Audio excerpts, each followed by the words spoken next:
Magandang balita naman mga kapuso, aprobado na ang mahigit 50 pisong dagdag sa sahod at yung tinatawag ng cost of living allowance na mga kumikita ng minimum o pinakamababa sa Metro Manila. Pero dahil mahal ang mga bilihin ay may mga nakukulangan pa. Nakatutok si JP Soriano. Yung pinakahihintay-hintay ninyo, finally ay na-aproban kahapon. Abot tenga ang ngiti ni Labor and Employment Secretary Rosalinda Baldos. Inaprobahan na kasi ng NCR Wage Board ang aumento sa sahod at cost of living allowance o COLA para sa minimum wage earners ng Metro Manila. Di na raw siguro sisimangot ang mga manggagawa dahil magiging 30 pesos na ang COLA, habang ang 22 pesos na COLA na ibinigay noong nakaraang taon ay isasama na sa basic pay.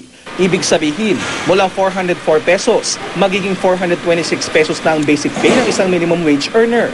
Pero dahil sa dagdag na COLA, lalabas na 456 pesos na ang kabuang take-home pay. Ang basic pay ang ginagamit sa computation ng mga bonus at overtime pay. Hindi kasama dito ang COLA. May impact na siya sa overtime pay, night shift differential pay, 13-month pay, may cost effect na siya. Pero hindi pa agad-agad makukuha ang 456 pesos. Hahatiin pa raw kasi sa dalawang bahagi ang COLA. 20 pesos muna ang ibibigay sa Hunyo. Ang natitirang 10 piso naman sa Nobyembre pa mabibigay.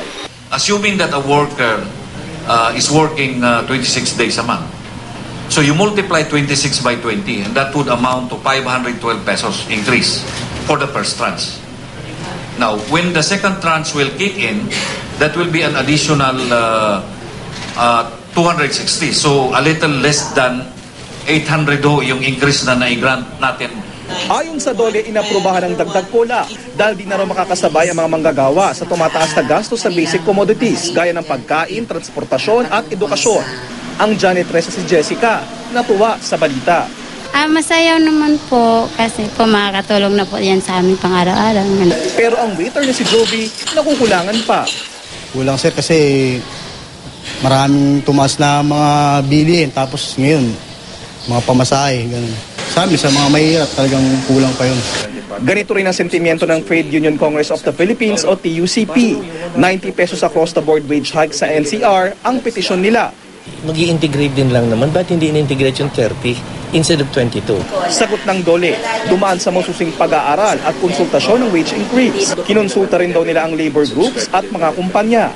Dapat daw lahat ng kumpanya ay sumunod sa wage order maliban sa mga may application for exemption tulad ng maliliit na kumpanya.